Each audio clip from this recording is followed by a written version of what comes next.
les bendiga, hermanos. Les habla su hermano y amigo José Plasencia del canal La Fe y la Iglesia. Y bueno, en esta ocasión nos acompaña una vez más mi amada esposa Sharon Rose. ¿Cómo estás, Sharon? Dios te bendiga. Estoy muy bien, gracias a Dios. Y me da mucho gusto estar aquí a tu lado. Bueno, el gusto es mío y estoy seguro que también los hermanos están contentos. También les gusta cuando tú nos puedes acompañar. Y creo que es una bendición para todos, sobre todo cuando nos compartes de fragmentos, iba a decir cachitos de tu testimonio. Siempre es una bendición. Quiero saludar a los hermanos que nos están acompañando y también ver cómo se está escuchando el audio. Una vez que estemos seguros que no tenemos problemas con el audio, vamos a poder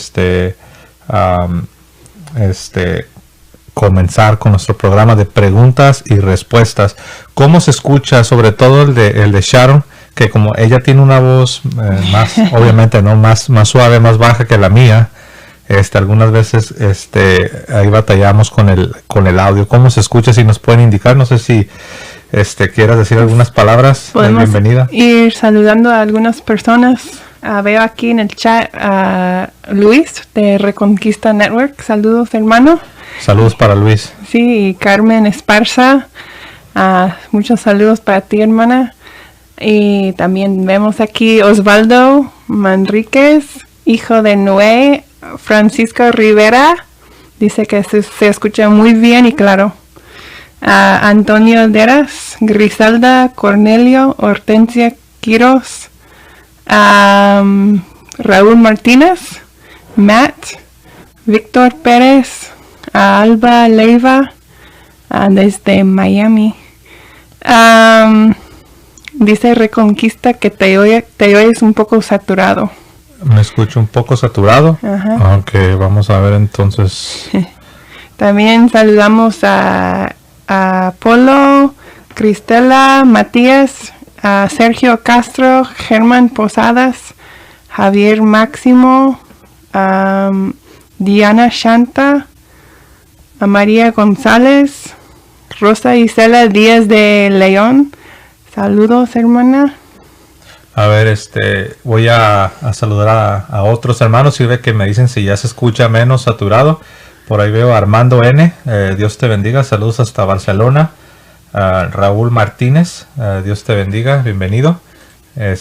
¿Quién más está por ahí? A ver, voy a mover el chat aquí para verlo un poco más grande. Y que tratar de que se me escape el menor número posible de hermanos. Elías Zamora, Dios te bendiga. Samuel Pereda, Dios te bendiga. ¿Cuál es el tema de hoy? Dice Samuel. Está en el título del video. Preguntas y respuestas, pero sí voy a comenzar con algunas preguntas que se relacionan a la Biblia. Ustedes saben que la Biblia protestante es más pequeña. La Biblia protestante es inferior. Y muchas veces nos hacen preguntas que ¿por qué nuestra Biblia es más grande? ¿Por qué nuestra Biblia es superior, tiene más libros?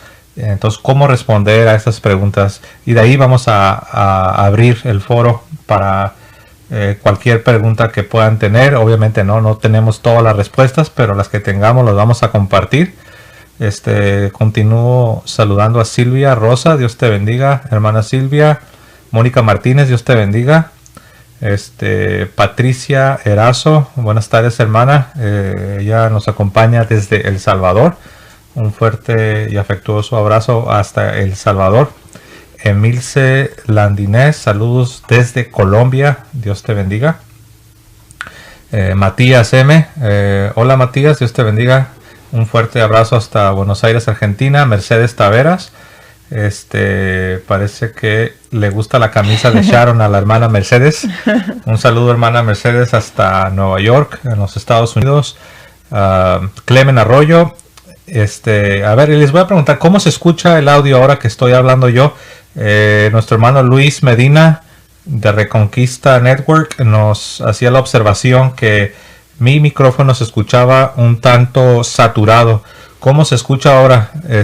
A ver si se escucha mejor, si me pueden ir indicando. A ver, Sharon, ¿qué más ves por ahí, Sharon? Veo aquí a Giselle, Patricia Vélez desde Colombia, Agustín Ruiz, también Mónica Martínez, Nacho Montiel, Salvador Reyes, Marco García, Brett Nolan, Pedro Maya, José Ángel Salazar Tiznado desde Sinaloa. ¿Quién más? Veo, no sé si ya dijiste, Alma Lucía, Blanca Gómez, Jesús Chávez. Sí, son muchas personas en el chat.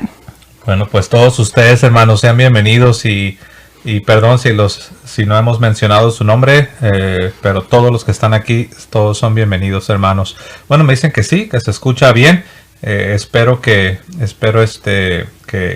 así sea, porque queremos que la experiencia sea placentera, ¿no? Bueno, pues vamos a dar inicio en lo que ustedes van preparando sus preguntas, en lo que envían sus preguntas aquí. Mi esposa Sharon, ella nos va a hacer el grandísimo favor de ir ahí poniendo en un documento las preguntas que ella vea en el chat. Y yo voy a comenzar respondiendo algunas preguntas que tienen que ver sobre el canon bíblico, el canon de la Biblia. Una de las preguntas más comunes, hermanos, sobre el canon de la Sagrada Escritura que nos hacen, o más bien son argumentos que hacen en contra de el canon de la Biblia.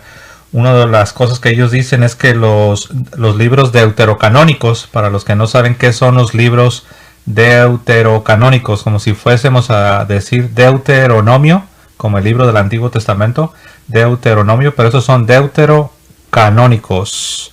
Es decir, la palabra significa segundo canon o la segunda lista de libros.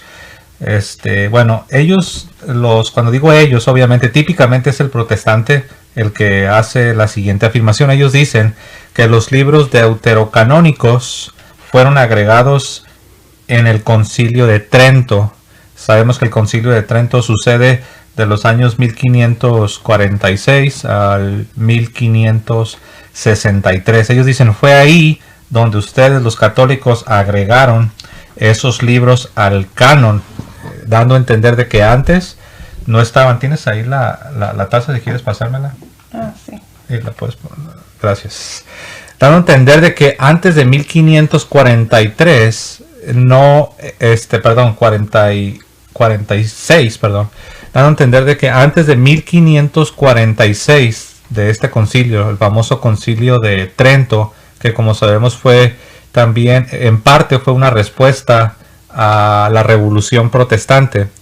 Dicen que antes de esta fecha no estaban estos 7 libros que tenemos nosotros en el Antiguo Testamento y que ellos no tienen. Pero bueno, esto no puede estar más lejos de la verdad, porque miren, antes del Concilio de Trento hubo otro concilio que se conoce como el Concilio de Florencia.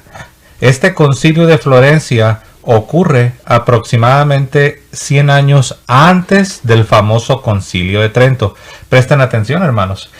Casi 100 años antes del Concilio de Trento hubo otro concilio, el Concilio de Florencia.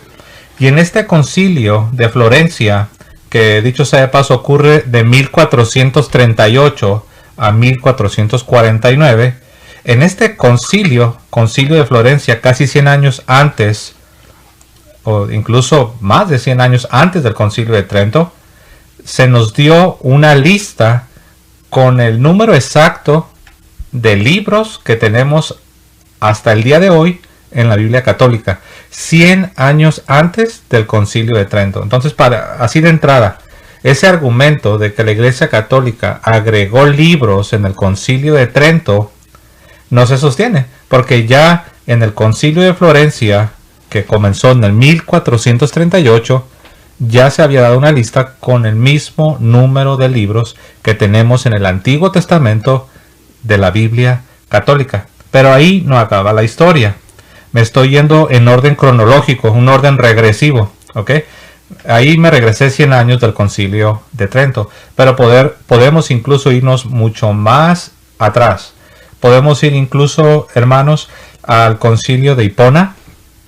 Si les suena familiar la ciudad de Hipona, es porque hubo un obispo muy famoso. Obviamente me estoy refiriendo al famoso obispo católico San Agustín. San Agustín de Hipona. Bueno, en este concilio que fue precedido por San Agustín de Hipona, en el concilio de Hipona del año 393, ahí también se dio una lista con los libros canónicos, los libros que deben pertenecer a la Biblia. Y si tú vas y revisas la lista producto del concilio de Hipona en el 393, precedido por el famoso San Agustín, te vas a dar cuenta que la lista equivale a aquella lista de Florencia en 1438 y al mismo tiempo equivale a aquella lista del Concilio de Trento. De modo que el argumento de que la Iglesia Católica agregó estos 7 libros al Antiguo Testamento, que son los que hoy se conocen como los libros deuterocanónicos, ahí entraría los libros de los Macabeos, el libro de Judith, el libro de Tobías, ahí entraría el libro del Eclesiástico, el libro de la Sabiduría. ¿Ok? Ese argumento de que la Iglesia Católica, de buenas a primeras, solo porque se le antojó a la Iglesia Católica, los agregó en el Concilio de Trento, es una mentira. Realmente no hay otra palabra, es una mentira. Sencillamente no es verdad. ¿Y qué es lo contrario de la verdad? Es una mentira.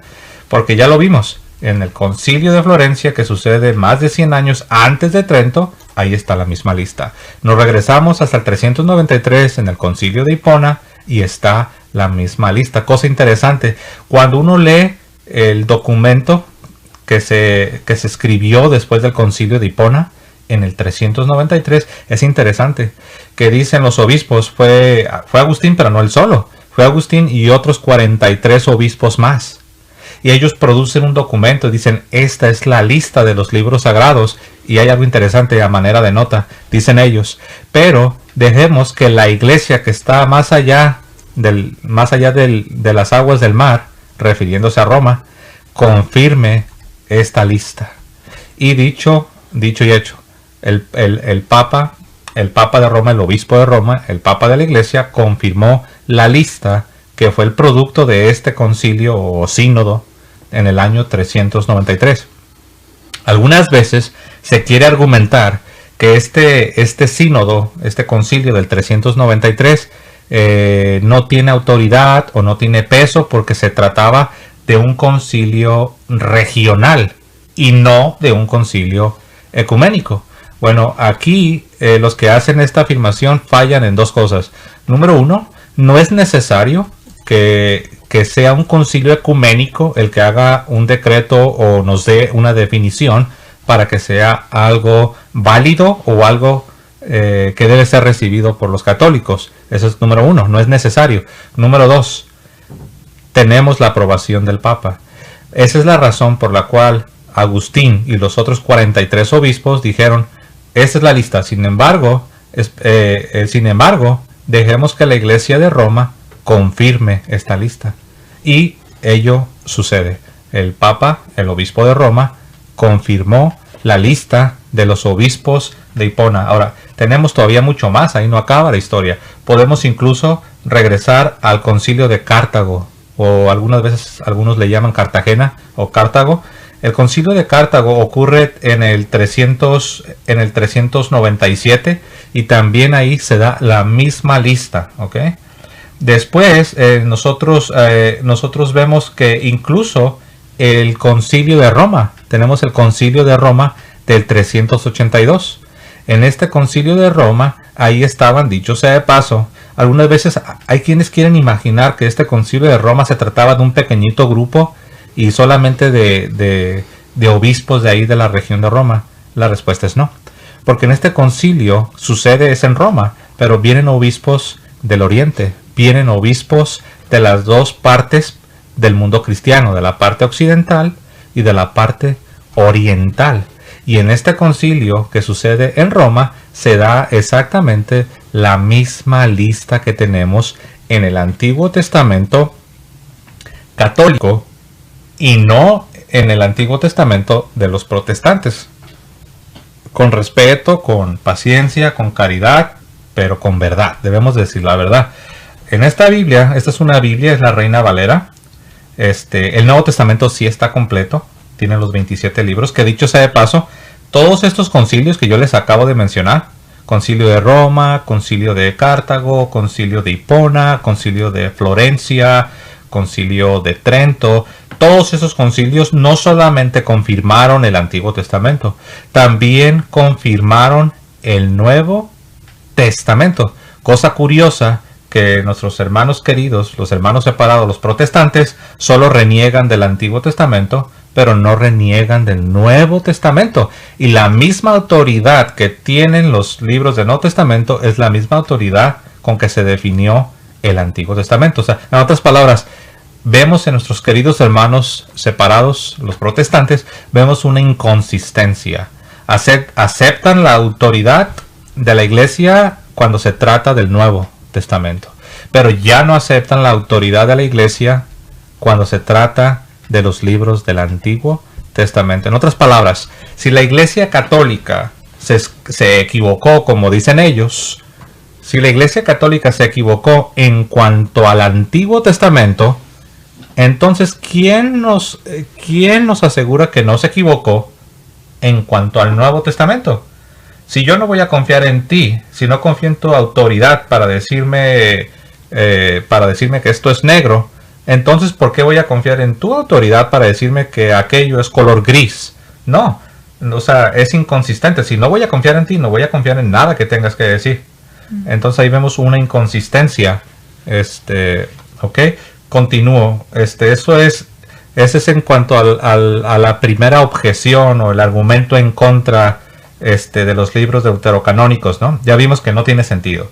Número 2. Ellos dicen también otro argumento, ¿ok? Ya vamos al segundo argumento. Ellos dicen, el Nuevo Testamento no cita textualmente los libros deuterocanónicos, es decir, los 7 libros que sí tenemos nosotros en el Antiguo Testamento y que ellos no tienen, ¿ok? A ver, aquí, antes de continuar, me voy a detener un momento y voy a leer aquí a una persona que está poniendo como 1000 mensajes. Hermano, buenas tardes. ¿Puede explicar la cita bíblica de San Mateo 1.25? Ya que terminemos, hermano, y te pido que solo pongas un solo mensaje, si no te voy a poner a descansar porque estás llenando el chat con la misma pregunta demasiadas veces. Ok, te agradezco de antemano por tu paciencia, pero ahorita estamos todavía tratando este primer asunto. ¿Cómo se llama? Héctor. Gracias, hermano Héctor. Dios te bendiga. Ok, bueno, volviendo. Entonces, el segundo argumento es que el Nuevo Testamento no cita textualmente, es decir, por ejemplo, cuando uno lee el Evangelio de Mateo, uno ve que Mateo en repetidas ocasiones cita pasajes del Antiguo Testamento de manera textual, es decir, casi palabra por palabra. Y ellos dicen, los libros deuterocanónicos no son citados ni por Jesús ni por los apóstoles en el Nuevo Testamento, no hay citas textuales. Bueno, aquí hay dos cosas que podemos responder. Número 1, si vamos a usar ese argumento de que Jesús y los apóstoles no citan textualmente, palabra por palabra, pasajes de los deuterocanónicos y que por lo tanto los deuterocanónicos no son inspirados, no son válidos, no son genuinos y no deberían de ser parte de la Biblia, si vamos a usar ese argumento, entonces estaríamos en problemas. Y la razón por la que estaríamos en problemas es porque hay muchos libros que no son deuterocanónicos. Se trata de los otros libros que los protestantes sí aceptan, y muchos libros que los protestantes sí aceptan tampoco son citados por Jesús y por los apóstoles de manera textual. Tú dirás, ¿cuáles son esos libros que Jesús y los apóstoles no citan? Bueno, aquí te van algunos. Cantar de los Cantares. Jesús y los apóstoles nunca citan el Cantar de los Cantares. El libro del Eclesiastés. Jesús y los apóstoles tampoco citan textualmente el libro del Eclesiastés. Sin embargo, los protestantes sí lo aceptan. El otro libro que acabo de mencionar, el Cantar de los Cantares, los protestantes también lo aceptan. Ok, otro libro más, el libro de Esther. De hecho, el libro de Esther ni siquiera menciona la palabra Dios. Pero bueno, Nada más les doy ese dato. El libro de Esther no es citado de manera textual ni por Jesús ni por los apóstoles. Así es de que cuando te digan, no, que los libros deuterocanónicos no los deberías de tener en la Biblia, porque Jesús y los apóstoles jamás los citaron de manera textual. Tú puedes responder, ¿y qué del Cantar de los Cantares? ¿Y qué del Eclesiastés? ¿Qué del libro de Esther? Tampoco Jesús y los apóstoles los citaron de manera textual. Ahora ahí no acaba la historia. El libro de Obadías, del profeta Obadías, el libro del profeta Sofonías, el libro de los jueces, el libro el primer libro de Crónicas, Esdras, el libro de Esdras, el libro de Nehemías, el libro de Lamentaciones, el libro de Nahum. Tú dirás, ¿qué tienen todos estos libros? Pues que todos estos libros, ni Jesús ni los apóstoles los citan de manera textual en el Nuevo Testamento. En otras palabras, el argumento de que debemos rechazar los libros deuterocanónicos, que porque Jesús y los apóstoles no los citan de manera textual, queda descartado. Porque de otra manera tendríamos que rechazar entonces Cantar de los Cantares, Eclesiastés, Esther, Obadías, Sofonías, Jueces, Primero de Crónicas, Esdras, Nehemías, Lamentaciones y Nahum. Todos estos libros no son citados de manera textual. Ahora quiero hacer una aclaración, hermanos, y aquí les pido que me presten 100% atención. Estamos hablando de citas textuales. Una cosa son alusiones, porque recuerden que los libros deuterocanónicos, los 7 libros que los protestantes sacaron de la Biblia, estos libros, aunque no se citan de manera textual, sí son aludidos, es decir, se hace referencia a estos libros a pesar de que no hay una cita textual, a pesar de que no se citen palabra por palabra. En la Biblia tenemos citas textuales y tenemos alusiones.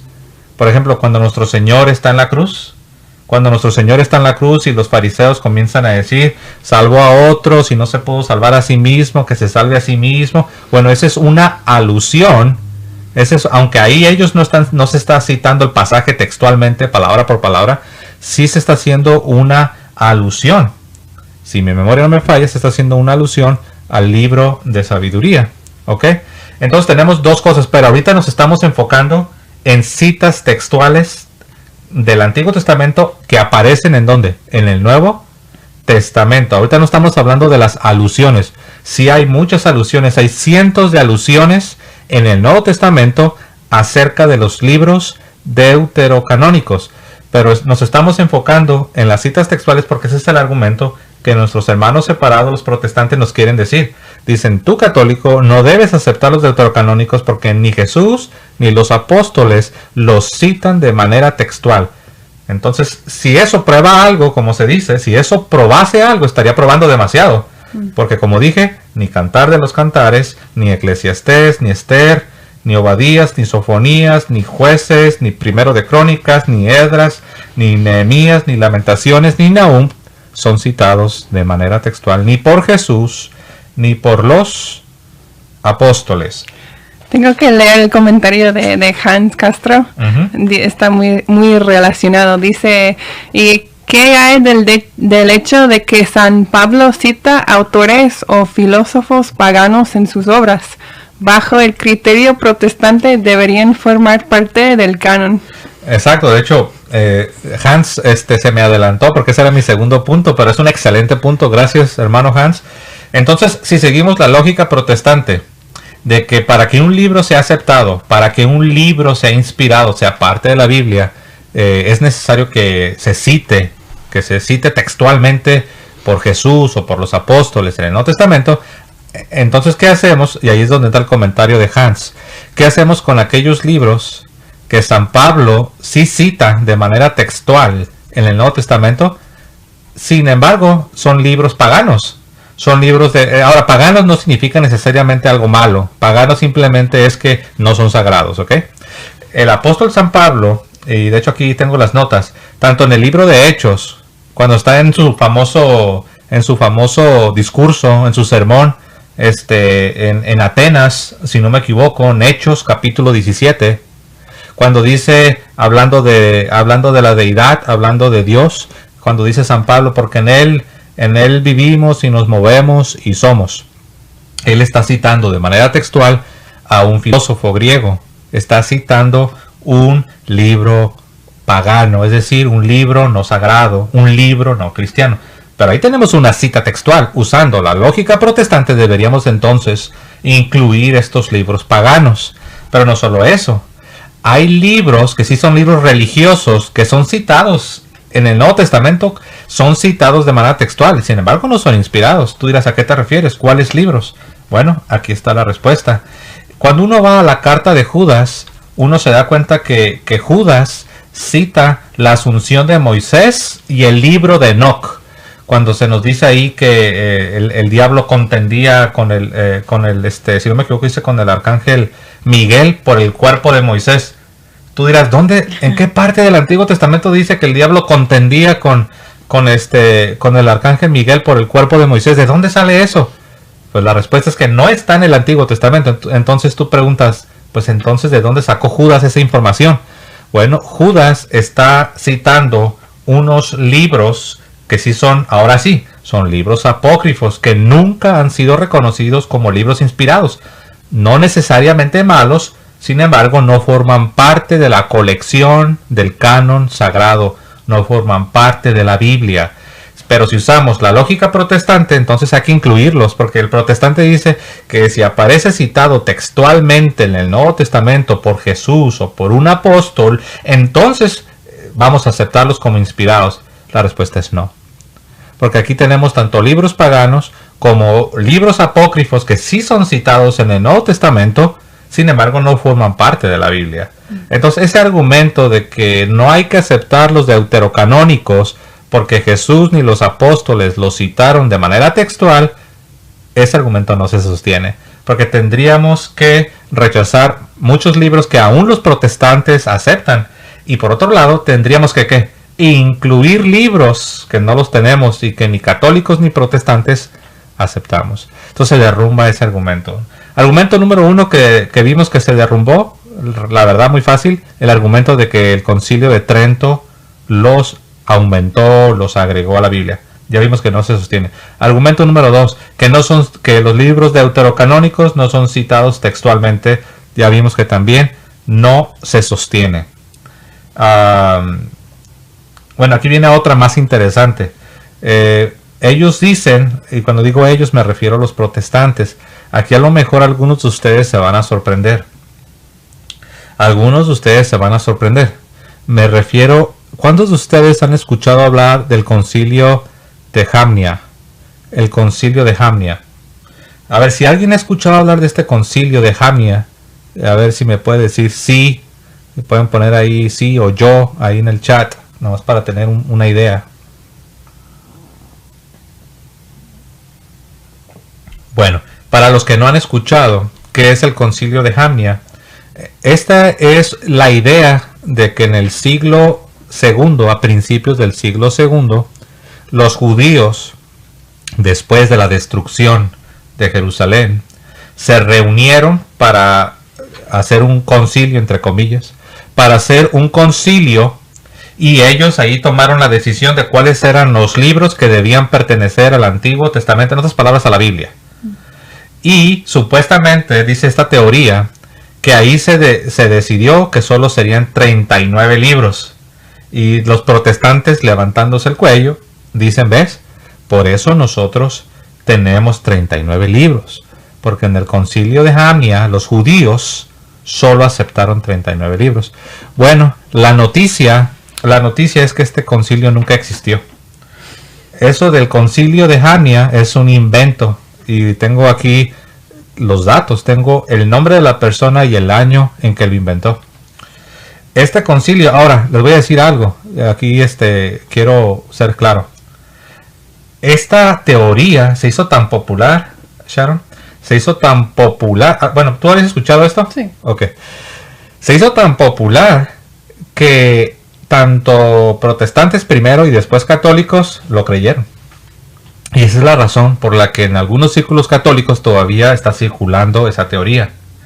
Pero esa teoría ha sido comprobada. Fíjate, esto es interesante.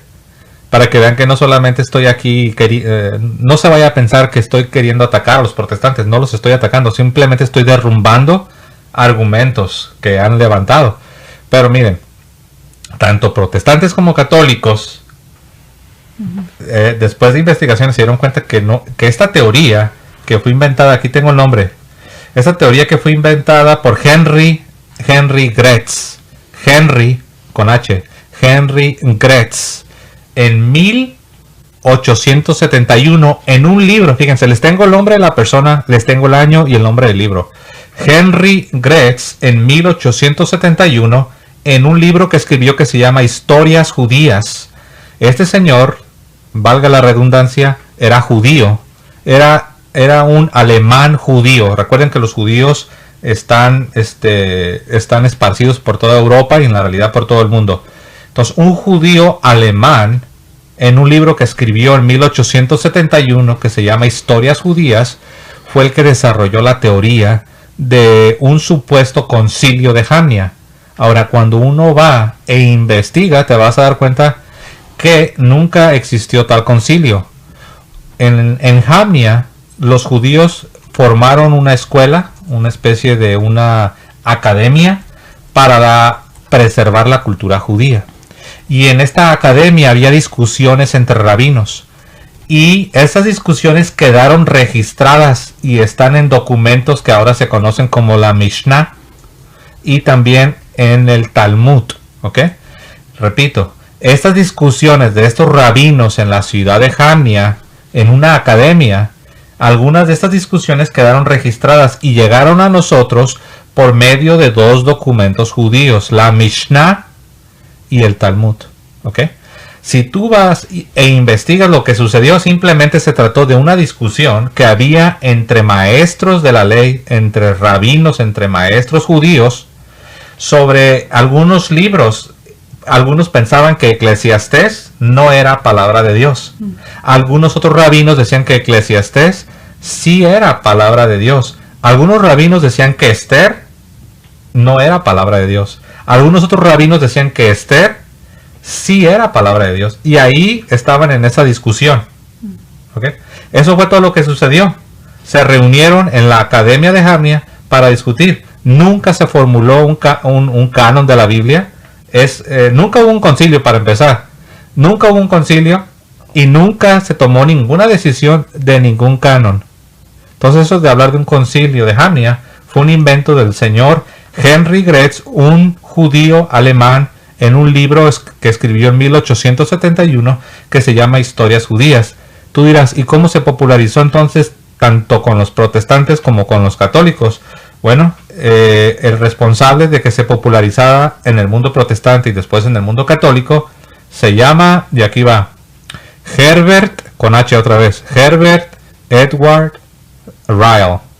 Herbert Edward Ryle, en un libro que escribió en 1892 que se llama El Canon del Antiguo Testamento. Tú dirás, ¿y quién era ese señor? Herbert. Ese señor era un obispo anglicano. Era un obispo anglicano y un académico de los más importantes en la iglesia de Inglaterra, es decir, en la iglesia anglicana. Y ese señor es el responsable de importar, o más bien no, exportar. Es el responsable de exportar esta teoría de este judío alemán. Ese señor la agarró y la importó, más bien porque la trajo. La importó, la trajo primero al mundo protestante y después entró a los círculos de la Academia Católica. Y fue así como se popularizó. Esto es algo que ustedes lo pueden encontrar. Esto es algo que teólogos católicos lo han reconocido y también protestantes, no solamente católicos. Es un mito. Entonces, esa idea de que ustedes católicos están mal porque los judíos de Jamnia en el siglo II ya habían decidido su Antiguo Testamento, su canon, y solamente son 39, no se sostiene. Número 2, el Talmud babilónico, que viene de aproximadamente entre el siglo IV y el siglo V. En el Talmud babilónico, y aquí presten atención, este es un buen dato, hermanos. Fíjense, en el Talmud babilónico, que es un documento judío de los rabinos judíos, de aproximadamente el siglo V, adivinen qué. El libro de sabiduría, que los protestantes sacaron de la Biblia, el libro de sabiduría se cita como palabra de Dios. Se cita como escritura sagrada, el libro de sabiduría, en el Talmud babilónico del siglo V, un documento judío. Entonces, ¿cómo es posible que un supuesto concilio de Jamnia en el segundo siglo ya había definido el canon judío, cuando tenemos a los mismos judíos en el documento más importante después de las escrituras sagradas, el Talmud, citando al libro de sabiduría como palabra de Dios? Eso lo pueden encontrar. Pero bueno, entonces ahí vemos, hermanos. Yo quise introducirme a ustedes. Tengo más aquí, tengo más objeciones que ellos traen, pero ya vimos. Acabamos de derribar 3 objeciones. Número 1, cuando ellos dicen que el Concilio de Trento los agregó a la Biblia, no se sostiene. Que no son inspirados, que porque Jesús y los apóstoles no los citan de manera textual, tampoco se sostiene. Y número 3, que los católicos estamos mal en el Antiguo Testamento, que porque el Concilio de Jamnia definió el Antiguo Testamento de 39 libros, pues ya vimos que no se sostiene. De los 3 argumentos, el más débil es quizás el tercero, porque ni siquiera existió ese concilio de Jamnia. Ahora, recuerden, hay muchas alusiones, hay cientos de alusiones o referencias a los libros deuterocanónicos, pero no estamos hablando aquí de alusiones o referencias, estamos hablando de las citas textuales. Cuando nuestro Señor Jesucristo o un apóstol cita de manera textual un pasaje, si vamos a aceptar esa idea, imagínense, vamos a rechazar entonces medio Antiguo Testamento. Jesús y los apóstoles nunca citaron muchos libros del Antiguo Testamento, nunca los citaron de manera textual. Tengo más, de hecho tengo hasta otra hoja completa, pero voy a detenerme un momento para ver, hermanos, si tienen hasta aquí algún comentario, alguna pregunta. También los animo a que se suscriban al canal. Si es que no se han suscrito al canal, les animo a tomen unos segundos, suscríbanse, hagan clic en la campanilla y escojan todas las notificaciones o todos los avisos para que les lleguen con la esperanza de que les van a llegar los avisos. No sabemos que YouTube, pues ya ven, el asunto de los algoritmos, tienen su jerarquía, ¿no? Pero bueno, suscríbanse, hermanos. ¿Cómo está el chat? A ver, algún comentario, alguna pregunta. Si no, yo puedo seguir aquí. Tenemos muchas preguntas, pero de otros temas. Ok, ¿alguna que se relacione con este asunto del canon de la Biblia?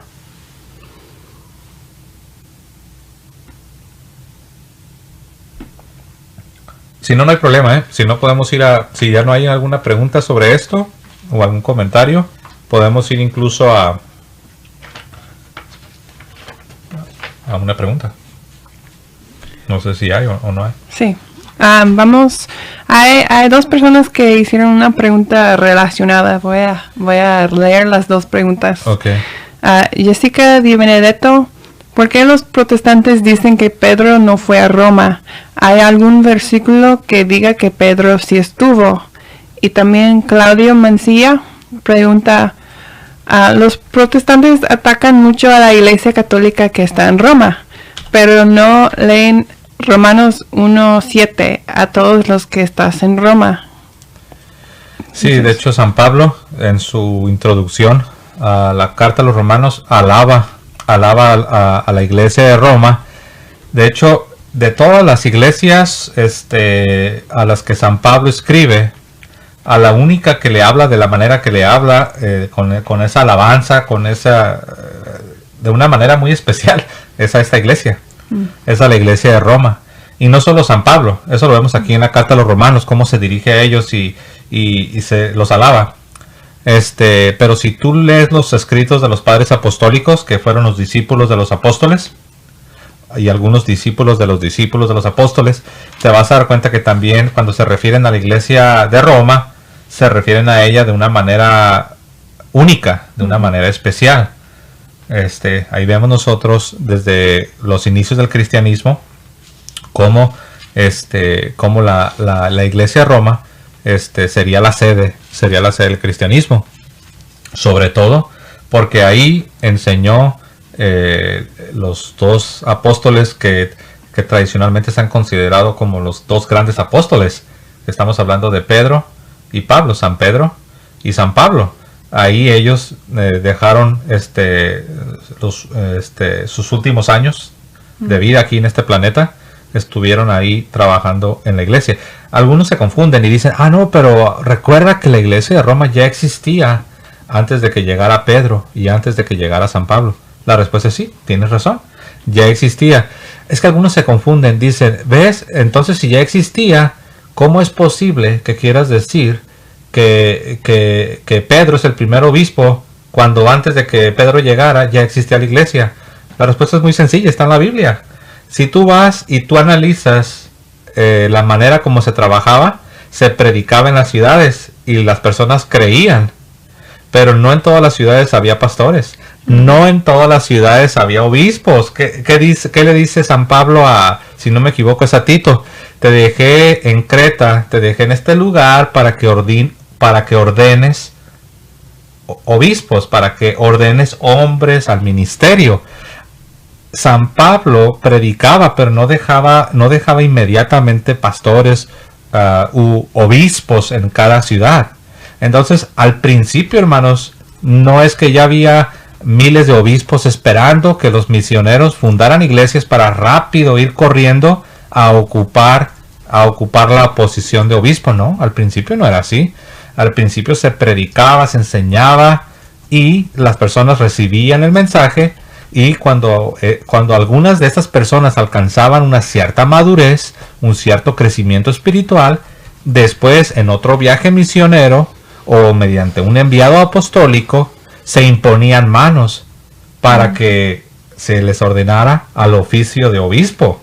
Entonces esta idea de que no, José, ustedes están mal porque en Roma ya había iglesia y todavía ni siquiera llegaba San Pedro y todavía no llegaba San Pablo y ya había una iglesia, ¿cómo es posible? Te estás contradiciendo.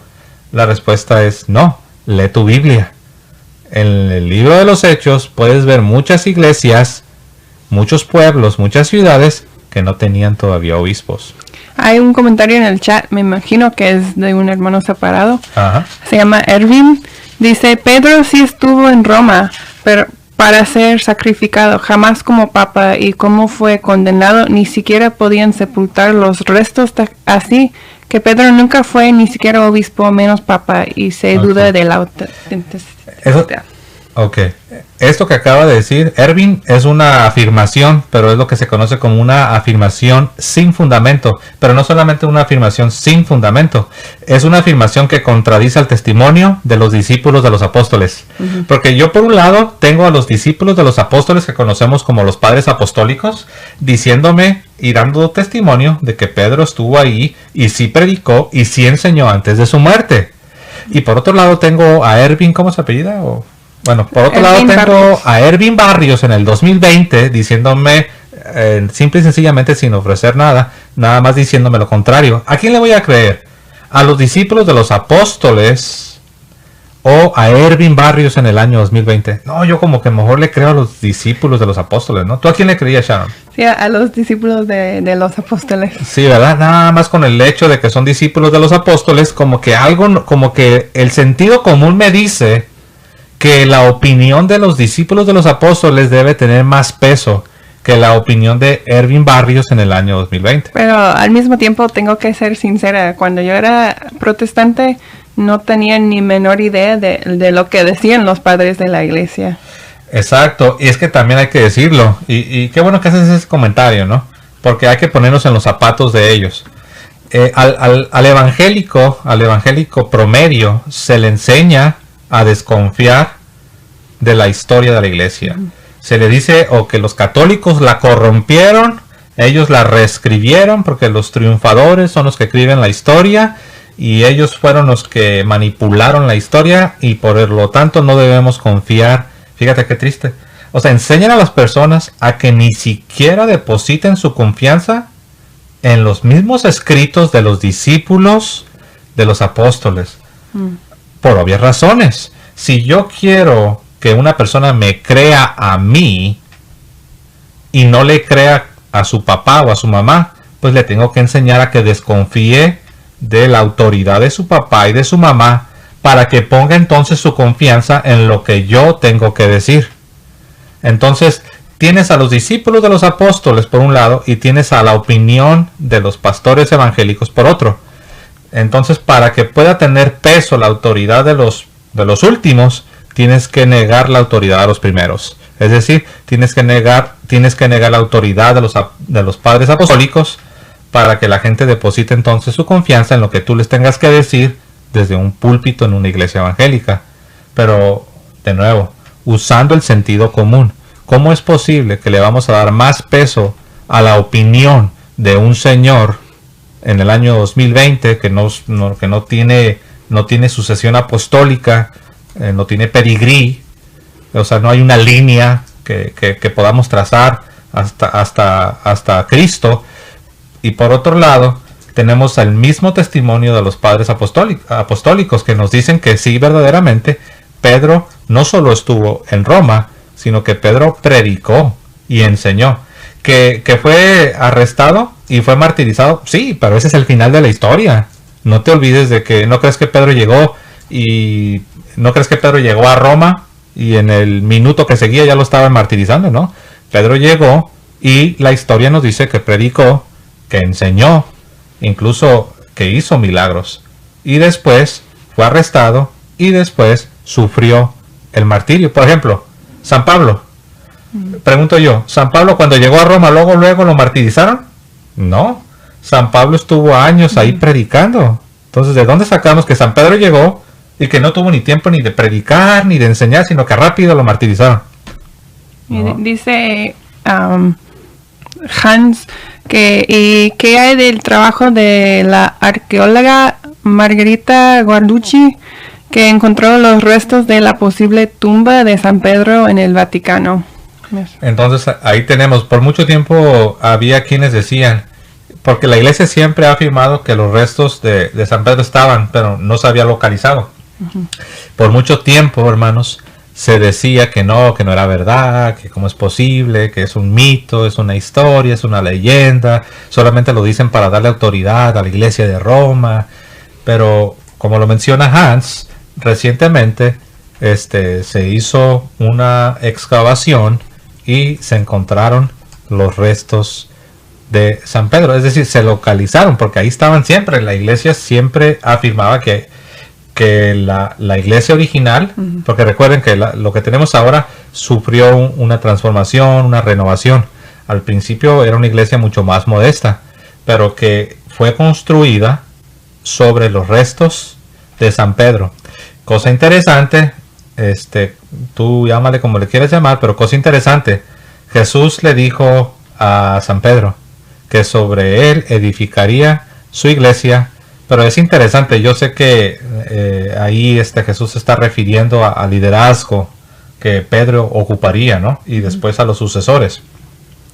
Pero sí es interesante que también físicamente, literalmente, la iglesia, la sede de la iglesia, es edificada sobre los restos mortales del apóstol San Pedro. A mí me parece muy interesante. Sí. Tenemos muchas preguntas más. Ahora sí vamos a la pregunta de Héctor Morales. Dice, hermano, buenas tardes. ¿Puede explicar la cita bíblica de San Mateo 1:25? Okay. Que la usan los protestantes para decir que la Santísima Virgen María no es virgen. Okay. Bueno, la voy a leer de la Reina Valera 60. Mateo 1:25. Primero lo leemos y dice así.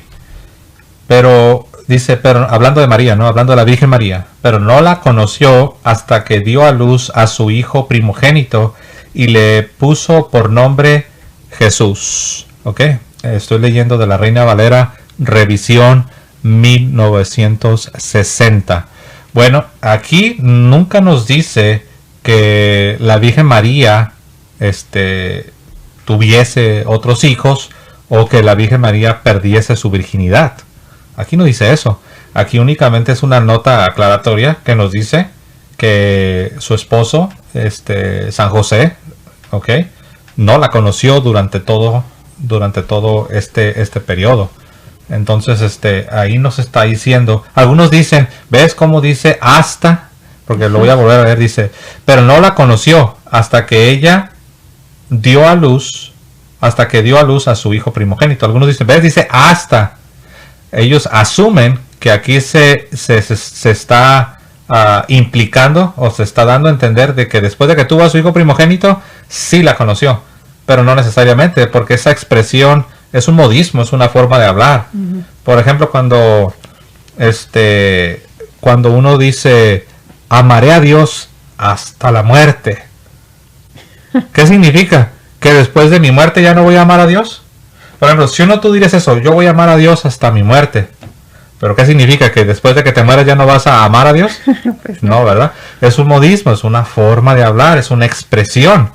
¿Ok? Por ejemplo, hay un pasaje donde se dice de una mujer en el Antiguo Testamento que no tuvo hijos hasta su muerte.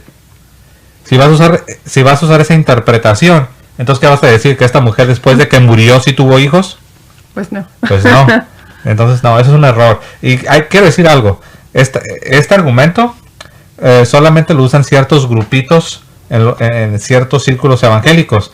Los protestantes históricos, como los anglicanos, los luteranos, no usan ese argumento. Por lo mismo, porque saben que no tiene sentido. Y los protestantes muy históricos sí tenían veneración para nuestra madre. Esa es otra cosa. Pero tú dirás, algunos me han preguntado, hermano José, ¿por qué si hasta Lutero y otros reformadores tuvieron una veneración por la Virgen María y creyeron en los dogmas que nosotros creemos? ¿Por qué los protestantes modernos o los evangélicos, por qué ellos no imitan a esos reformadores? La respuesta es la siguiente. Porque en estos grupos evangélicos modernos hay una teoría. Ellos creen que los reformadores hicieron cosas buenas, pero ellos dicen, es que ellos no reformaron del todo. Ahora a nosotros nos está tocando reformar o terminar la reforma que ellos empezaron. En otras palabras, ellos dicen que Lutero, que Calvino, que Juan Knox, que todos estos primeros reformadores no terminaron la obra. Y ahora los grupos evangélicos, según ellos, están terminando la obra. En otras palabras, los evangélicos modernos saben más que los reformadores originales, según ellos. Según ellos. ¿Sabes qué? Me gustó el comentario de Claudio Mancilla. Dice, Jesús también dijo hasta. Cuando dijo, estaré con usted hasta el fin de los tiempos. Esa es una buena observación. Estaré con ustedes todos los días hasta el fin del mundo, como dice la Reina Valera. Entonces, ¿qué significa? ¿Que después del fin del tiempo ya Jesús ya no está conmigo? Pues no, es una expresión, es un modismo, es una forma de hablar. Aquí veo a Rodrigo Calvo. Dios te bendiga, hermano Rodrigo. Dice Rodrigo, bendiciones. Cuando Pedro ejerció el ministerio apostólico, ¿su esposa estaba viva o él era viudo? ¿Qué opinan? Buena pregunta, hermano Rodrigo. Hasta donde yo sé, la iglesia no tiene un pronunciamiento o una posición oficial. Los teólogos católicos a través de la historia han estado un tanto divididos. Algunos, creo que la posición de que era viudo, creo que no sé, es que hay una posición, ¿no? Una que dicen que cuando Pedro es llamado al ministerio, estaba viudo, ¿no? Y hay otra posición que dice que no, que en verdad él tenía a su esposa. Hay algunos, creo que los terceros son una minoría, hay algunos que dicen que no, que jamás se casó. Hasta donde yo tengo entendido, los que dicen que Pedro nunca se casó están en la minoría. Y creo que la segunda posición, que dicen que no, que sí fue llamado teniendo a su esposa, creo que esa es la más aceptada. Y creo que la número uno, que es la que ya era viudo, no creo que esa sea la más popular. Me puedo equivocar, debo reconocer, hermano Rodrigo, te estoy contestando así de memoria. Debo reconocer que no he dedicado el suficiente tiempo para investigar este punto. No tengo una respuesta concreta y creo que la iglesia tampoco tiene una respuesta final, pero te prometo que me voy a dar a la tarea de investigar un poco más ese tema, Rodrigo, y bueno, ahí te estaré pasando la información que esté encontrando, pero buena pregunta, Rodrigo. Tengo una pregunta de un hermano separado. Dice, ¿por qué la Iglesia Católica promueve la oración Salve Regina y dice que la Virgen María es vida, dulzura y esperanza cuando Jesús es la vida? Sí, en el caso de vida y esperanza, ahí no es una posición de lo uno o lo otro, ¿no? O sea, por ejemplo, San Pablo habla de que él se hacía judío a los judíos y se hacía gentil a los gentiles y se hacía sabio a los sabios, ignorante a los... Él de todo se hacía para salvar a muchos. Entonces la pregunta es, ¿quién salva, Jesús o Pablo? Porque Jesús también Pablo, habla también de salvar. Bueno, claro, en un sentido primario, en un sentido fundamental, es Jesús.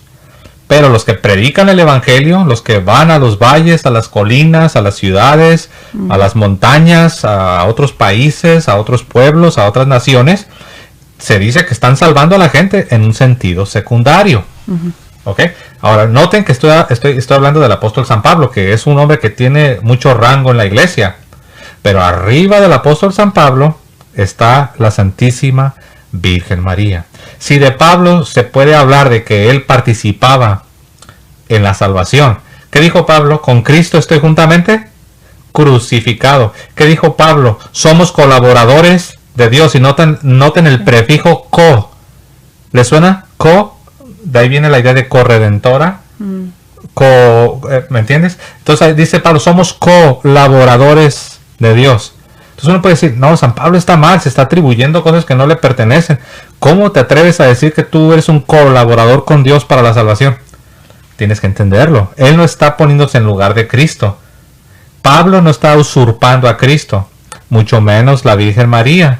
La Virgen María no está usurpando, en este caso, a Cristo. O sea, no es así como que, ¿cuál es? ¿Quién es en este caso, ¿cómo decía el Salve Regina? Donde dice vida, esperanza, dulzura, vida y esperanza, ¿no? Entonces, de María se dice eso, pero en un sentido secundario, no en un sentido de que quitas a Jesús y pones a María. No, Jesús es el camino, la verdad y la vida. Él es nuestra esperanza, pero recuerden, hermanos, que Cristo no está llevando a cabo su obra él solo. Cristo nos usa a nosotros, como Cristo usó a los apóstoles para salvar a muchos pueblos. También la Virgen María ocupa un lugar, pero un lugar mucho más especial y de más honor que el apóstol Pablo. El apóstol Pablo no fue sin pecado. El apóstol Pedro no fue sin pecado. El apóstol Pablo no recibió el honor de obviamente, él no es una mujer, ¿no? Pero no recibió el honor de llevar en su vientre al Dios encarnado. La Virgen María recibió unos privilegios que ni el más grande de los apóstoles recibió. Entonces, en ese sentido se debe entender. No se debe entender en el sentido de que María está usurpando a Jesús, porque no es así. No sé si supiste, pero yo tengo un ensayo de cuando yo estaba en la secundaria. Yo estaba en una escuela cristiana. Y yo tengo un ensayo donde yo cito esa oración. Y yo estoy muy en contra de esa oración. Pero se me hizo interesante leer ese ensayo ya siendo católica. Pero ver mi lenguaje protestante en contra, específicamente de esa oración. ¿Y por qué? Si nos quieres platicar un poco, Sharon, ¿por qué estabas en contra de esa oración? Sí, porque pues en primer lugar no debemos de orar a María. Y se me hizo que era una oración que le daba demasiado honor siendo protestante. Obviamente no entendí nada de cómo creen los católicos sobre María. Pero se me hizo interesante leer ese ensayo, ahora siendo católica y ahora apreciando mucho a Nuestra Señora y qué significa y el hecho que ella te lleva a Jesús y te acerca más a Jesús. Y ahora aprecio mucho esa oración, y puedo ver cómo he cambiado. Fíjate, entonces ahí tienen el ejemplo de mi esposa, de Sharon, como ella fue protestante y fue de un grupo protestante muy anticatólico. Entonces nosotros vemos, hermanos, cómo debido a la teología que ella tenía, ella filtraba, ella veía todo a través de los lentes protestantes. Y cuando veía este lenguaje de que María, esperanza, dulzura, vida, pues para ella eso representaba un ataque directo a la persona de nuestro Señor Jesucristo. ¿Por qué? Porque como ya lo dijo, porque no conocía yo la enseñanza, la teología católica. Hermanos, les voy a decir una cosa. Si yo cuando estaba estudiando el catolicismo como protestante, si yo hubiera descubierto que de acuerdo a la doctrina católica María está usurpando el lugar de Cristo, jamás me hubiera convertido. Sí. Entonces la pregunta es, entonces, ¿por qué te convertiste, José? Bueno, me convertí porque me di cuenta que yo estaba mal, que mi idea acerca de la Iglesia Católica o acerca de la teología católica, pues no era la correcta. Yo tenía una Iglesia Católica a mi imagen y a mi semejanza. El protestante se ha hecho una Iglesia Católica a su imagen y a su semejanza, es decir, que solo existe en la mente protestante. Esa es la verdad. Yo sé que esto puede ser duro. Si tú estás escuchando y tú eres protestante o evangélico, no sé qué nombre prefieras, no lo digo de manera peyorativa, no lo digo de manera despectiva, ¿ok? Es que aquí vienen muchos que dicen, no, yo protestante 100% y me gusta el nombre protestante. Otros dicen que no. Otros dicen, ¿por qué me llamas protestante? ¿Cómo te atreves? Pues es que es difícil darle gusto a todos porque hay muchos grupos. No lo digo de manera peyorativa, no lo digo de manera despectiva. Recuerda, yo fui 20 años protestante o evangélico, o la palabra que te guste, o hereje también, porque hereje, ¿qué es hereje? Es el que está abrazando una doctrina desviada. Pero por caridad nosotros les llamamos hermanos separados. A muchos tampoco les gusta hermanos separados. Dice, ¿por qué me llamas hermano separado? Y yo le digo, pues porque no estás dentro de la iglesia, estás fuera de la iglesia y no les gusta. Pero bueno, es que no puedo realmente mentir, no puedo decirte cosas bonitas para que no te enojes y te vas a ir engañado, como dice el Padre Toro. De aquí tal vez te irás ofendido, pero jamás te vas a ir engañado. Amén. Esa es la verdad. Dice Ani García, como se expresa Santa Isabel en Lucas 1:43. ¿Por qué se me concede esto a mí, que la madre de mi Señor venga a mí? Entonces, la manera que ella se expresa de María. Ahí está. Entonces, vean ese ejemplo. Y si se me hace a mí un buen ejemplo de que nos está poniendo aquí, cuando la prima de Isabel, recibe a la Virgen María, noten el lenguaje que dice, ¿por qué se me concede esto a mí? ¿Por qué se me concede este privilegio que la madre de mi Señor, que para que el que conoce el lenguaje bíblico, Señor, o Kyrios, o Curios, según como lo quieras pronunciar, es un título divino. Lo que ella está diciendo es esto: ¿por qué se me concede a mí que la madre de mi Dios venga a mí? Tú puedes preguntarte, si María es una mujer ordinaria, como algunos quieren afirmar, ¿por qué Isabel o Elizabeth, por qué ella dice esas palabras? ¿Por qué se me concede que venga a mí la madre de mi Curios, la madre de mi Kyrios, la madre de mi Dios? Kyrios en la Biblia es un título divino. Sí, y dice también la misma persona, Nacho, ¿y por qué María intercede ante Jesús? ¿Es María más misericordiosa que Jesús para con los creyentes?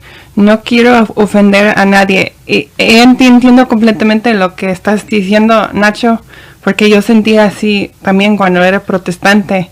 Pero ahora yo soy mamá y yo puedo entender un poco de qué se trata eso. Yo tengo hijos y muchas veces cuando ellos quieren algo, vienen a mí porque es más fácil pedirle a la mamá a veces que al papá. Así es que recuerden, hermanos, Dios tiene una familia, somos la familia de Dios. Es la familia de Dios, es el reino de Dios. El protestante ve como que Dios, luego hay un gran hueco y luego estamos nosotros, estamos aquí abajo. Pero la iglesia así no es como lo enseña. La iglesia siempre ha visto un gran reino, una grande nube de testigos, para usar el lenguaje del autor de la carta a los Hebreos. Es un gran reino, que dicho sea de paso también hay una gran jerarquía. Hay arcángeles, hay querubines, hay ángeles, están los santos beatificados, o sea que ya están en la misma presencia de Dios, están los santos que están todavía siendo purgados, siendo purificados, estamos nosotros los santos acá abajo en la tierra, porque recuerden que hay santos, la iglesia militante, los que estamos todavía aquí militando, la iglesia purgante, los santos que están siendo terminando su purificación, y están los que ya están en la visión beatífica. ¿Qué significa la visión beatífica? Que ya están contemplando el rostro de Dios. Sí, es todo un reino. La Biblia habla del reino de Dios, y un reino no implica nada más tú y Dios. Como muchas veces la mente protestante piensa que soy yo, la Biblia, Dios y es todo. Pero un reino implica, pues, todo un reino, siervos, familia, como dice José, es más lleno, es más completo que solamente tú y Dios. Así es, entonces si Él es el Rey de Reyes y Señor de Señores, ¿qué significa eso?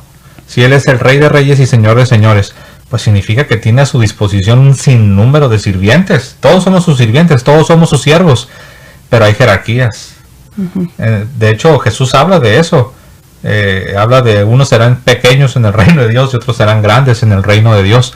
Y Dios recompensará a cada uno conforme a sus obras. Pero muchas veces nos enfocamos en la parte que dice conforme a sus obras, ¿verdad? Pero noten la primera parte. Dios recompensará a cada uno. Entonces hay jerarquías.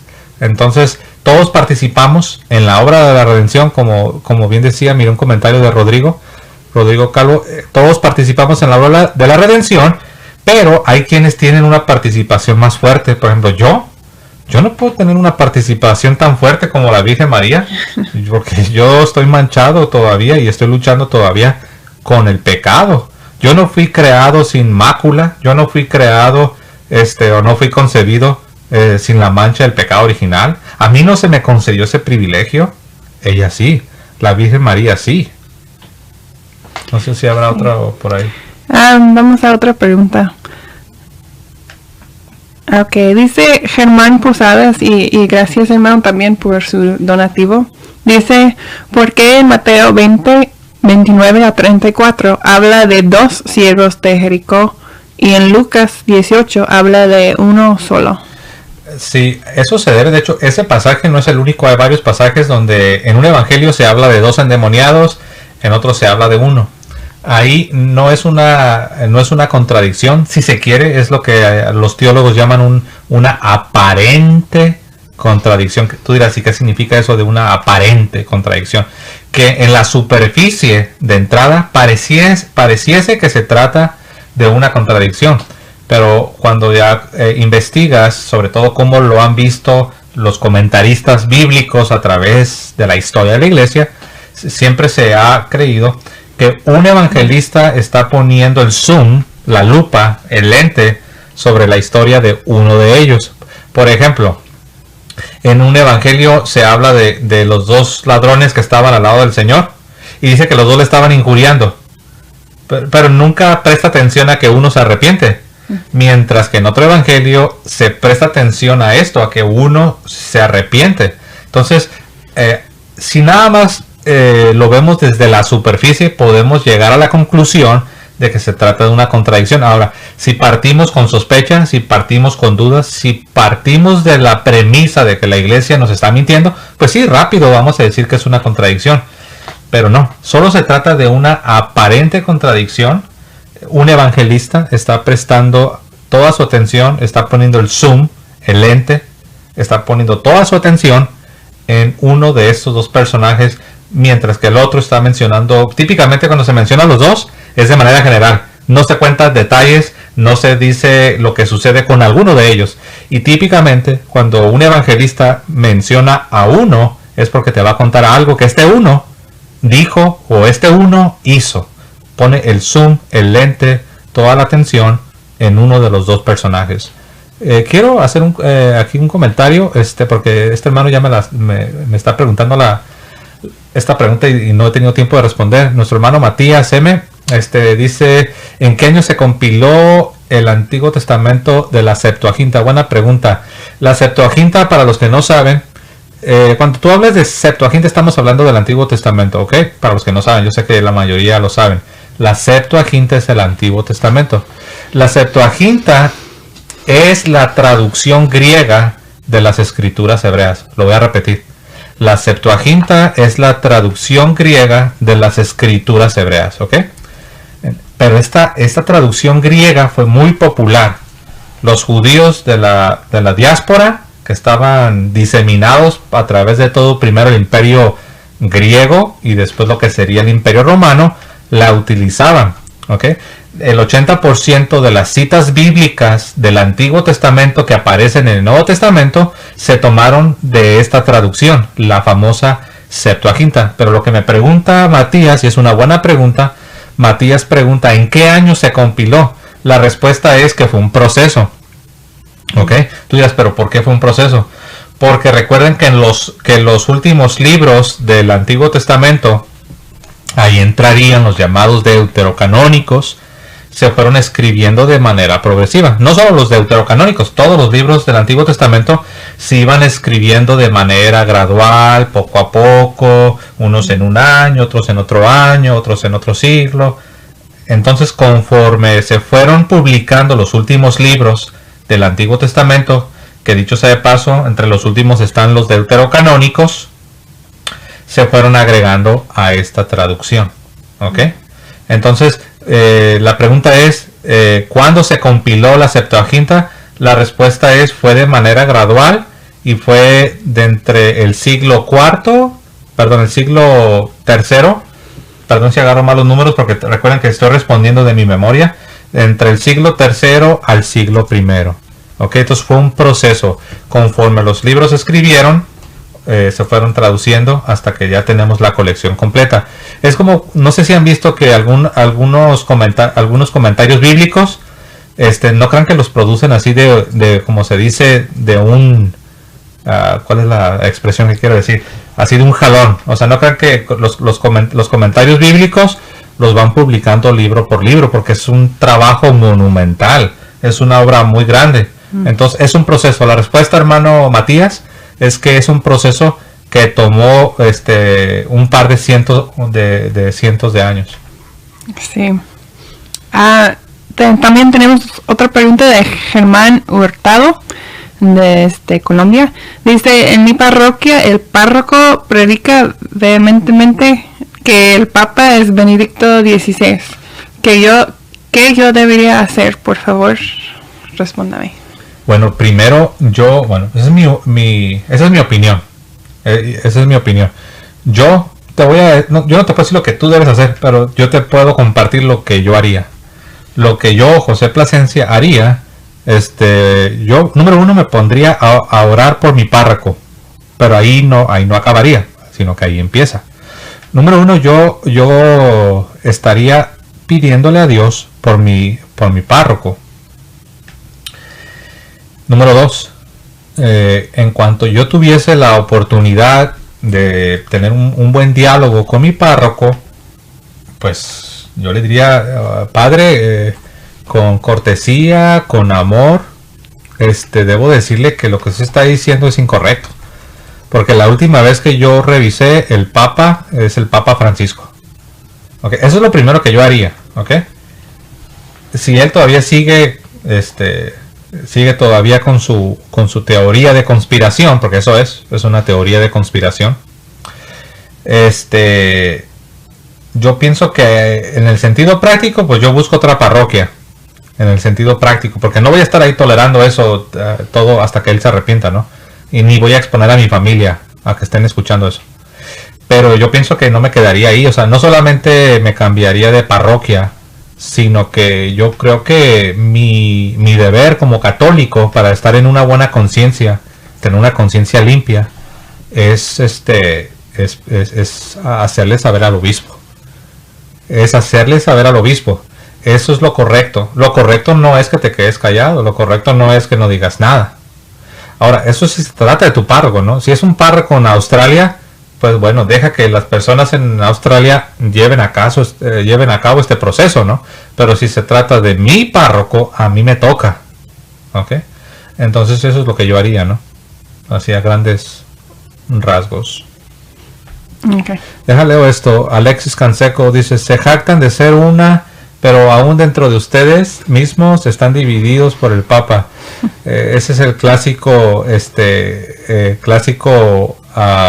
ataque, protestante. Pues no se sostiene, Alexis, porque una cosa es que la iglesia tenga problemas como la tuya tiene problemas, y otra cosa es que estés dividido en miles y miles de denominaciones. El protestantismo sabemos que no es una iglesia. El protestantismo es un movimiento que está dividido en miles y miles de grupos. La iglesia católica es eso, es una iglesia. ¿Que hay problemas? Sí. ¿Que hay herejes? Sí. ¿Que hay teorías de conspiración? Sí. ¿Que hay teólogos liberales? Sí.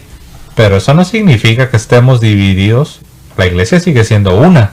Entonces, Alexis, te invito a que pienses lo que vas a decir, porque aquí públicamente estás haciendo un comentario y todos están viendo. Estás haciendo un comentario que no tiene sentido.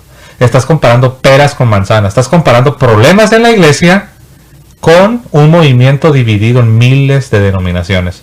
Entonces, públicamente estás quedando al descubierto y no tiene sentido lo que estás diciendo. Lo que une a la iglesia es la Eucaristía. Así es. Y esa es la razón por la que, dicho sea de paso, esa es la principal razón por la que cientos y miles de protestantes se están convirtiendo al catolicismo. Porque descubren la Eucaristía y de ahí eso los lleva a otro descubrimiento y a otro descubrimiento y a otro descubrimiento hasta que se convierten. Damos gracias a Rai-san, a S3 Rai-san, gracias por tu apoyo. S3 Rai-san dice, gracias hermanos de la fe de la iglesia por su gran trabajo de evangelización. Dios los acompañe siempre. Gracias hermanos, un fuerte abrazo y gracias por su apoyo. Ok, vamos a otra pregunta. Dice Natalia Espinosa, buenas noches. ¿Existen diferencias dogmáticas con la iglesia ortodoxa? ¿Qué responder cuando nos dicen que la iglesia católica está dividida? Está haciendo la misma pregunta. Sí, o sea que cuando salen grupos de la iglesia, significa eso, significa que alguien abandona la iglesia. O sea, en otras palabras, imaginen que yo soy protestante, ¿ok? Imaginen que soy protestante y que soy bautista. Cuando yo abandono la iglesia, no significa que porque yo la abandoné, ya la iglesia está bien dividida, ¿no? Significa que yo la abandoné. Entonces, cuando un grupo abandona la iglesia, no significa que lo que queda atrás quedó toda dividida. No, significa que tú abandonaste la iglesia. Ahora, en otro sentido se puede decir que hubo una división, pero no significa que en el momento que hubo una división, en ese momento dejó de existir la iglesia. No. Porque si te fijas, esa es la premisa que se hace. Ah, no, mira, en tal año aquel grupo se salió de la iglesia, se dividieron. Por lo tanto, ya dejó de existir la iglesia. No, Cristo dijo, ni las puertas del infierno van a prevalecer contra la iglesia. Cristo no dijo que jamás habría divisiones.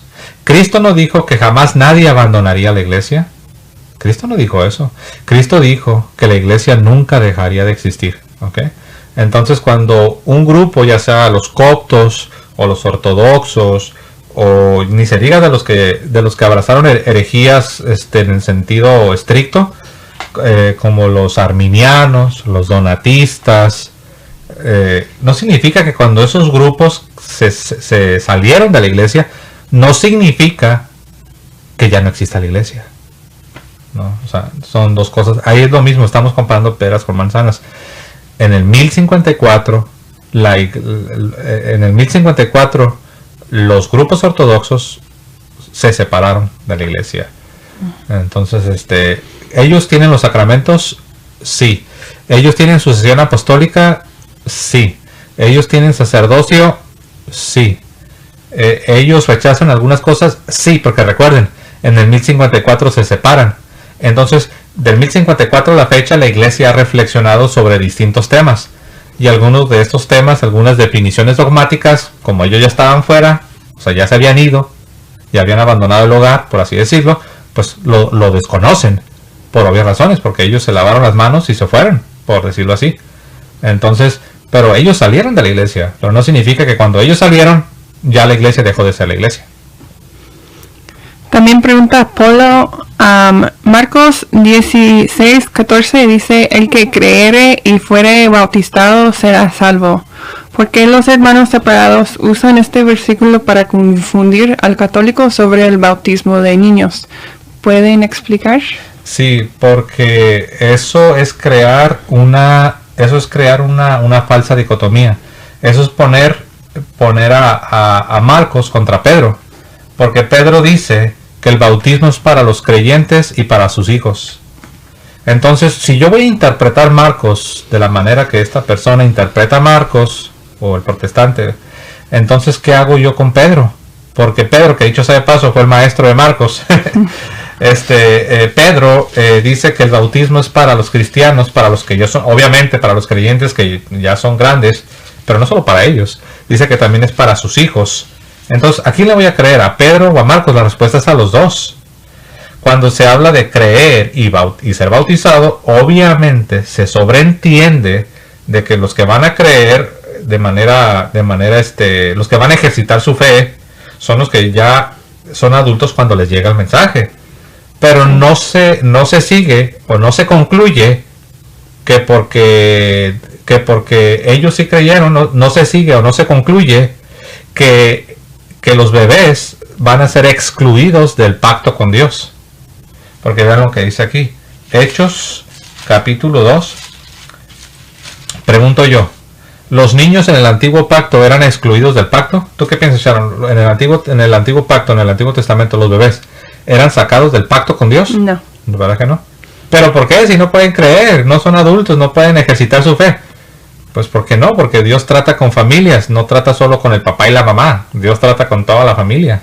Sí, por eso en la Biblia se relaciona la circuncisión con el bautismo. Así es, en la Biblia se relaciona la circuncisión del antiguo pacto con el bautismo del nuevo pacto.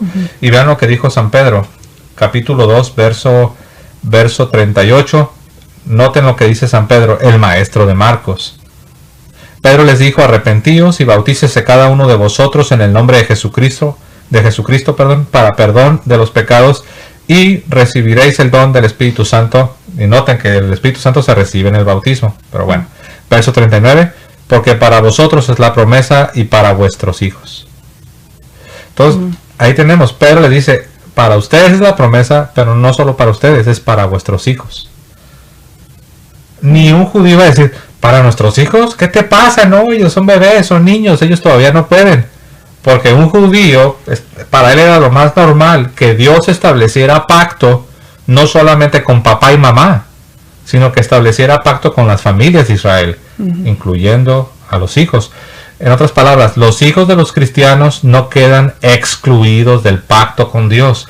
Los hijos de los cristianos no son paganos. Los hijos de los cristianos, ellos también pueden entrar en pacto con Dios por medio del bautismo, que imparte gracia cuyos frutos irán brotando en la medida que sus padres actúen con responsabilidad al enseñar la fe, y en la medida que estos niños vayan creciendo y vayan conformándose a esta fe implantada por sus padres. ¿Se dan cuenta cómo no es tan sencillo? Es algo, realmente la fe cristiana es algo muy especial, es complejo pero muy especial. Y si tú crees que no debes de bautizar un bebé, pues tampoco debes de instruirlos en la fe. Exacto. De hecho, es lo que dicen los ateos. Sí. Los ateos dicen, no, ustedes los cristianos, ustedes están mal, porque ustedes les están cometiendo abuso infantil. Ustedes les están imponiendo el cristianismo a sus hijos porque desde niños les empiezan a enseñar el cristianismo y les empiezan a meter esas ideas a su cabeza. Fíjense nada más, si usamos esa lógica de que no debes bautizarlos porque son unos niños, pues entonces no les enseñes, no les hables de Jesús, no les hables de historias de la Biblia, no les empieces a hablar del pecado, no les hables de Dios, déjalos que crezcan y ya cuando sean adultos o adolescentes y que ellos te pidan que les enseñes, pues entonces enséñales. Si vas a estar consistente, si vas a usar ese argumento de que no debes bautizarlos porque son unos pequeños, son unos bebés, son unos infantes, pues entonces debes de ser consistente y no les hables nada hasta cuando sean adolescentes o adultos y que ellos solitos te pidan y te den permiso de que les empieces a evangelizar. Dice Alexis que hay diferencia entre instrucción y bautismo. Sí hay una diferencia, pero las dos cosas llevan a la salvación. Entonces, realmente, ¿por qué no eres consistente? ¿Por qué mejor no esperas a que tu niño... y eso también depende. Algunos dicen que no, que hasta los 12. ¿Sabías que hay congregaciones donde no te bautizan si no tienes 12 años cumplidos? Hay otras donde no te bautizan hasta que no tengas 18 años de edad. Entonces, ¿cuál es? ¿12? ¿14? ¿18?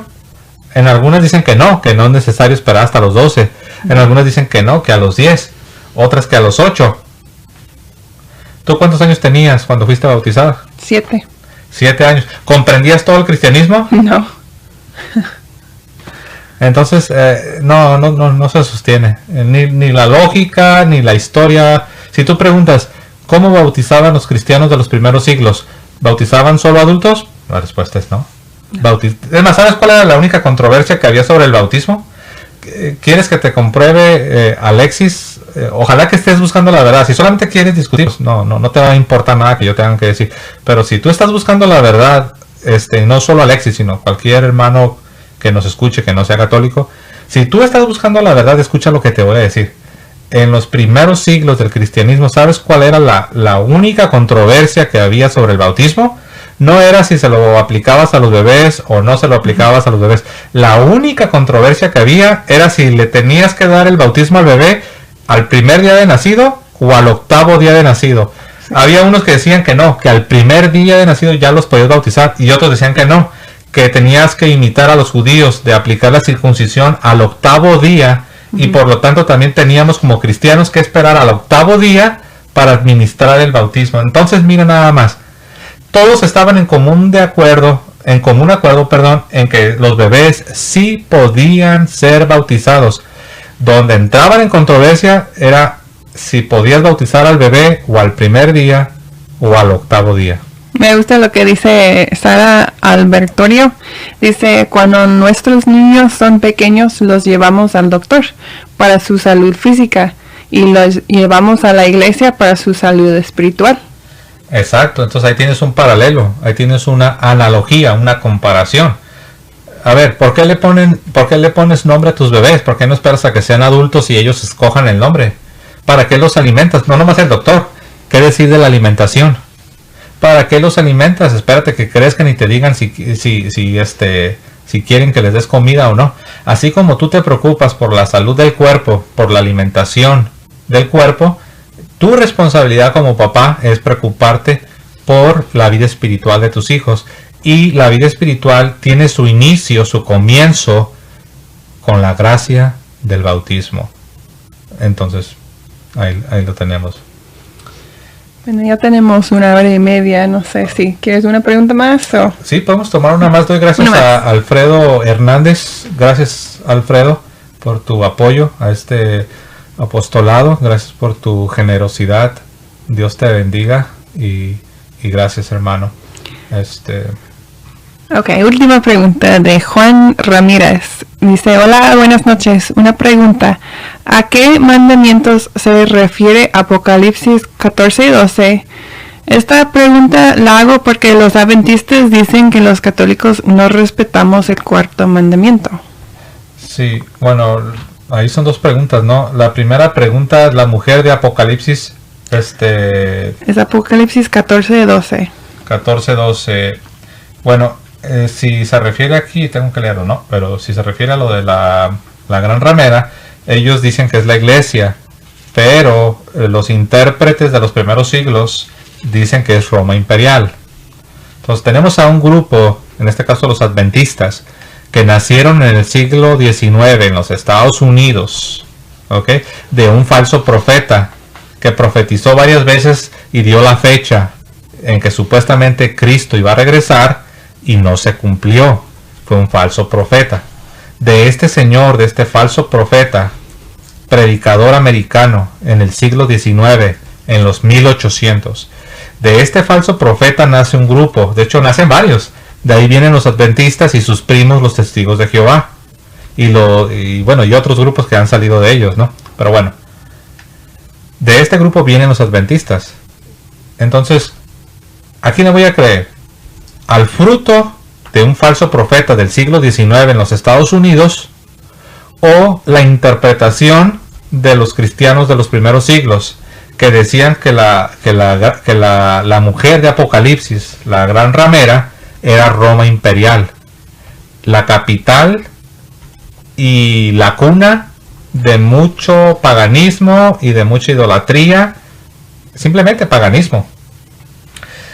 Siempre se interpretó como que era Roma imperial.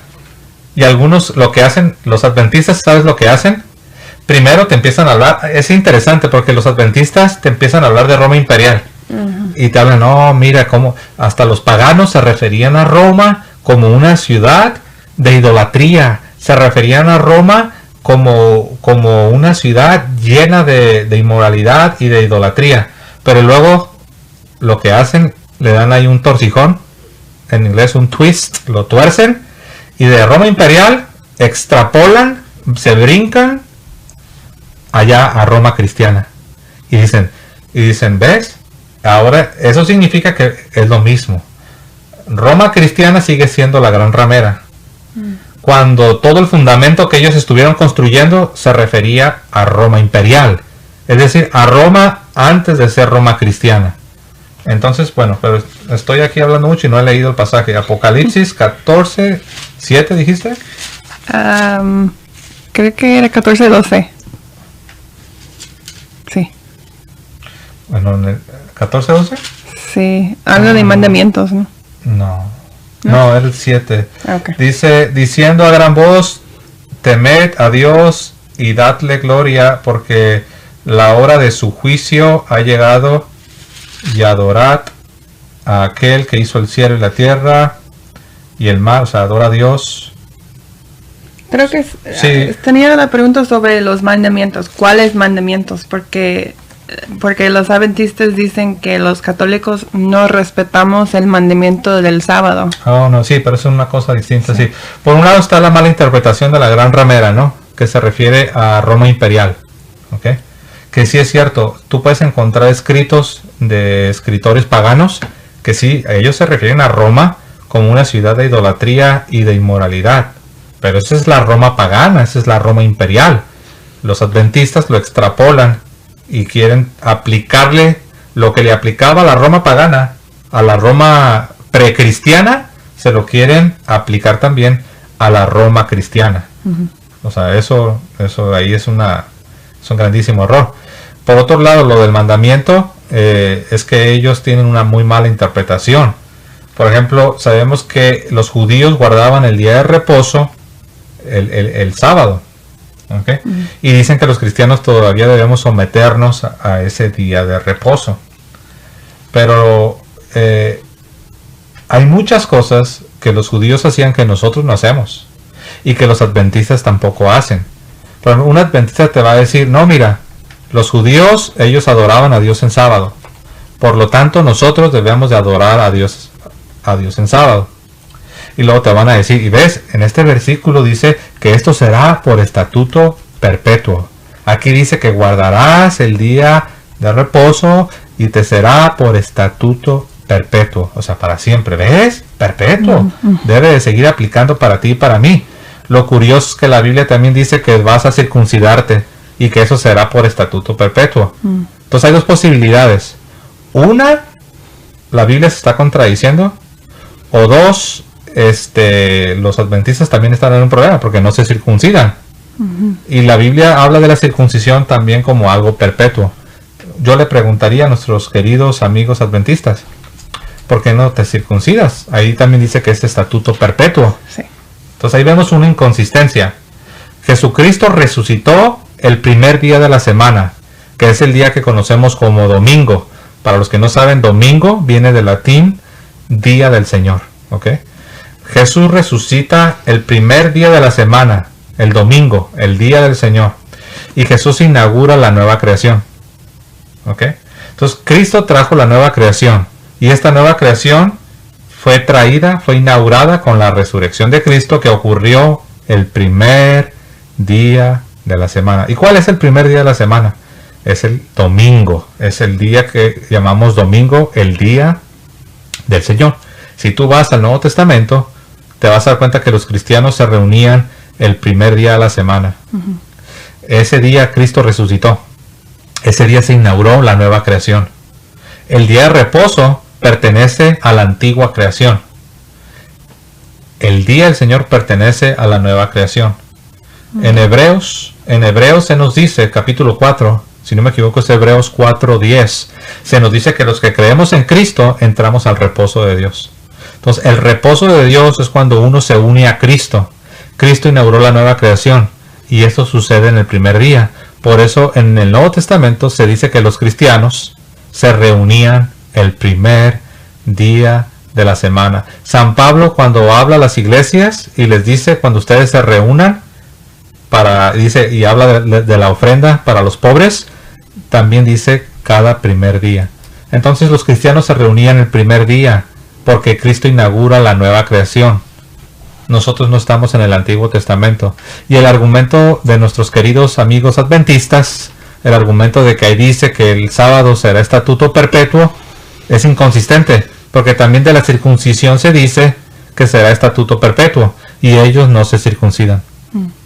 Y otra cosa sobre los adventistas, si tienes un amigo adventista y quieres evangelizarlos, yo pienso que si les hablas también de su propia historia, de su iglesia, eso también ayuda mucho, porque muchos de ellos ni siquiera conocen su historia.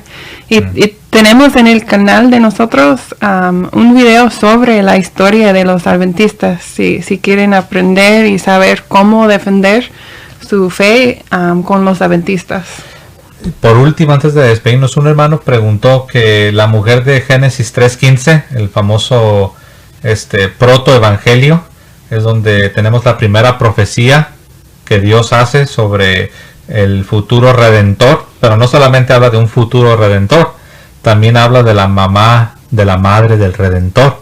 La pregunta que me hacía este hermano es que ¿quién es esa mujer? ¿Quién es la mujer de Génesis 3:15 y 16? La mujer que se está profetizando ahí es la madre del redentor, y la madre del redentor es la Virgen María. Entonces ahí vemos nosotros que Dios está profetizando no solamente un redentor, está también hablando de la mujer. Y algunos también preguntan, ¿quién le aplasta la cabeza a la serpiente? ¿Es el redentor o es la madre del redentor? Bueno, en un sentido primario y fundamental es el redentor, porque él es el que lleva a cabo la obra. Sin embargo, el texto es ambiguo. ¿Qué significa ambiguo? Ambiguo significa que puede aplicársele tanto a la mujer como al hijo de la mujer. Y los teólogos lo que han concluido es de que el texto es ambiguo a propósito. Por ejemplo, es como si yo digo, mi esposa Sharon y mis hijas, y después digo, las amo, o digo, a quien amo, aunque no esté diciendo Sharon, y aunque no esté diciendo el nombre de mis hijas. Cuando yo digo a quien amo, puede ser ambiguo, porque puede decir uno, ¿te refieres a tu esposa o te refieres a tus hijas? Entonces no es lo uno o lo otro, ahí en el paquete entran las dos. Ahora, teológicamente, en un sentido fundamental y primario, es Cristo, porque Cristo es el que va a la cruz, Cristo es el que vence a la muerte y al diablo, y Cristo es el que resucita. Pero su madre no queda excluida, su madre no se hace a un lado, porque su madre también está en la profecía de Génesis 3:15. Además quiero decir algo. Veo que en el chat hay bastantes hermanos separados y están bienvenidos, y qué gusto que están aquí dialogando, y espero con respeto también.